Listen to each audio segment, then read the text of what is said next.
Welcome to the Butterfly Effect Stage 12 of the Vuelta España. They're going to finish on the summit of Le Angliru. It's fast becoming one of the most famous climbs in the European peloton. You have Alpe d'Huez is always there, it always will be, and now in Spain it's the Angliru. 2013 when I won the Vuelta, I had to go deep into the reserves in order to pull out and drop Vincenzo Nibali on this particular stage. It took me all the way to about a K from the top to be able to get rid of him, and he tacked me 10, 15 times on this stage. It was absolutely an amazing experience from my point of view.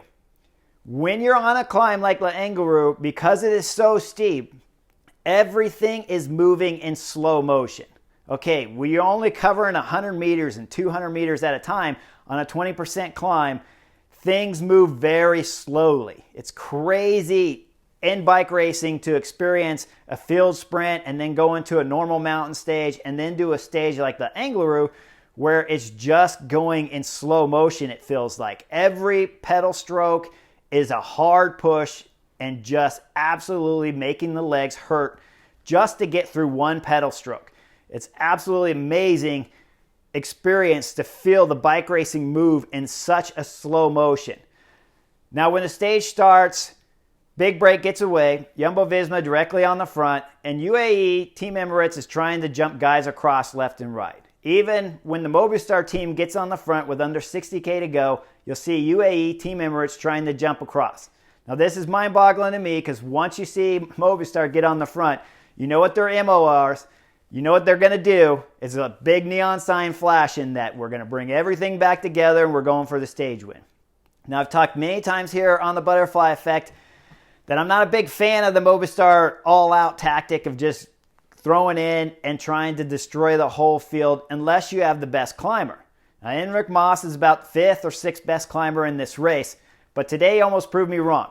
He had a fabulous ride, and this is when I'm always tweeting to people, and they're asking me, what's Movistar doing? This is their Hail Mary. They're throwing it in there, and they're just hoping that one of their riders, Valverde, Marc Soler, or Enric Mas, can go with the best and possibly win the stage. Luckily for us, Movistar's in the race because they always make things exciting. They might not win with that tactic very often, but they almost won today. But they definitely make it exciting. Now, when we're just getting ready to crest the top of the penultimate climb, we'll see Chris Froome jump on the front. This tactic is really weird. When you look at Richard Carapaz, he only has one teammate, and that is Chris Froome. And we all know Chris Froome's not on perfect form. He's recovering from a crash from last season.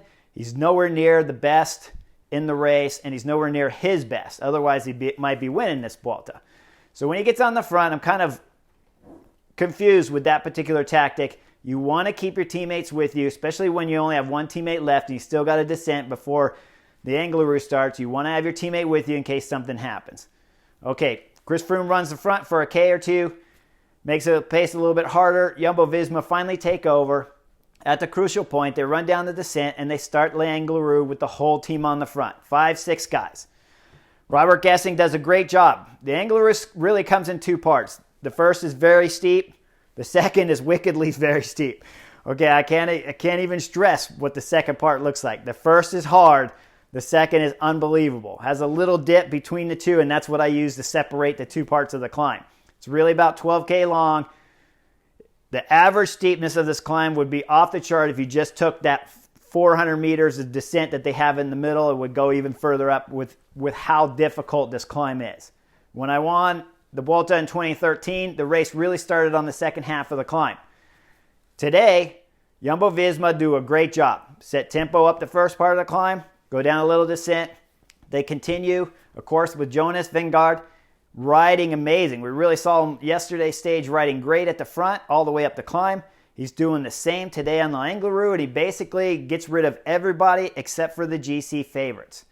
Now with 3.5K to go, Enric Mas throws in a great attack, and this is when I really started to, I started to light up and we realized we're getting into the meat of the climb. Enric Mas goes, Richard Carapaz is at the back of the group. To me, I honestly thought he was going to be dislodged at any moment. Was really reminding me of my first big win in the U.S. when I was doing Redlands Bicycle Classic. I was on the back of the group of 10. I was really suffering. I didn't realize I was the last guy in that group. I thought there was the whole field behind me when we started the Oakland stage. I was just about ready to get dropped. I turned around, looked behind me, and realized that I was in the front group. Once that happened, my legs just got better, and I soloed away and got the win at the Oakland stage. Now, this stage with Richard Carapaz, when I'm looking at him, when Enric Mas attacks with 3.5K, I'm thinking Carapaz could get dropped any moment. Fast forward to 3.2K to go from the line, and you'll see Sepp Kuss get on the radio, and he's asking what to do. Okay, something's going wrong with the Jumbo-Visma train.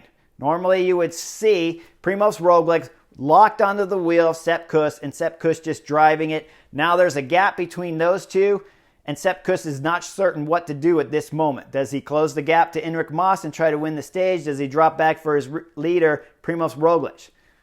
At that moment, when you really get to 3.2 and 3K to go from the summit, in my eyes, what I really saw from Carapaz is he was really suffering, ready to come off the back, and all of a sudden he saw Primož Roglič was not that good, and now all of a sudden Richard Carapaz was better once he realized that Primož Roglič was worse than he thought. This is a big mistake from Jumbo-Visma when they start to separate and go after Enric Mas. I think it would have been a little bit smoother if Sepp Kuss sets the pace a little bit slower. And this is up to Primož Roglič to tell Sepp Kuss what to set the pace at. Throughout this whole season, Sepp Kuss is a super domestique for Primož Roglič. It's tactic 101, set the pace as fast as you can up the climb. Primož Roglič is the better of the two climbers, normally, not today, but normally. And so the tactic is really simple for Sepp Kuss. Just go to the line, drill it fast. Primož Roglič wins the stage. Now when he opens up that gap and we start to see Primož Roglič having some problems, all of a sudden Carapaz gets more motivated, right? That extra motivation does a lot for a rider. I've experienced it many times in my career. When you finally see someone crack, even if you were hurting, all of a sudden it can change your motivation and allow you to go deeper than you were going to go. Sepp Kuss saves this Vuelta for Primož Roglič. If he's not there on that climb, and I've said this many times, when they're sending him up in earlier breaks and wasting energy in his legs, if he wasn't there for this stage, Primož Roglič would lose a lot of time. All those earlier stages, sending Sepp Kuss up the road, luckily they did not wreck his legs for this stage finish, because if they did, Primož Roglič would have lost another 20-30 seconds on today's stage. Now also one other thing I want to point out. Once Hugh Carthy goes, that was a great attack. He goes, takes off, and wins the stage. All right. He's the only thing that held Movistar from winning the stage. Enric Mas was fantastic, put on a show. Hats off to Movistar for using their same MO tactic and almost getting the stage win on such a legendary stage. I want to go back though to stage 6, because now we go back to the rain jacket, because this is the butterfly effect. That rain jacket had massive effects on today's stage. Not only is Primož Roglič out of the red jersey, but Sepp Kuss, who I think on today's stage was absolutely the best one on that climb. He never looked like he was hurting. At certain points in time, it looked like he might even start coasting in order to let Primož Roglič catch back onto him. If that rain jacket hadn't cost him 10 minutes and 20 seconds, I think Jumbo-Visma could have had a different card. They would have had 2 players on today's stage.